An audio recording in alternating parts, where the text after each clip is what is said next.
He does not want a UDF government in Kerala. അദ്ദേഹത്തിന് കേരളത്തിൽ ഒരു യുഡിഎഫിന്റെ ഗവൺമെന്റ് ഉണ്ടാകാൻ ഒരാഗ്രഹവുമില്ല. He knows that he can control the LDF government because of corruption.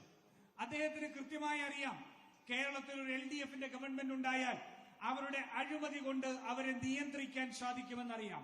And he knows that LDF can never challenge him in Delhi.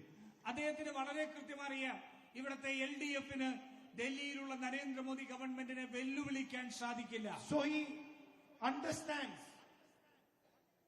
that only the Congress party can defeat him in Delhi and across the nation. അതുകൊണ്ട് അദ്ദേഹം മനസ്സിലാക്കുന്നു ഡൽഹിയിൽ അദ്ദേഹത്തെ പരാജയപ്പെടുത്താൻ കോൺഗ്രസ് പാർട്ടിക്ക് മാത്രമാണ് സാധിക്കുക എന്ന് നരേന്ദ്രമോദി മനസ്സിലാക്കുന്നു.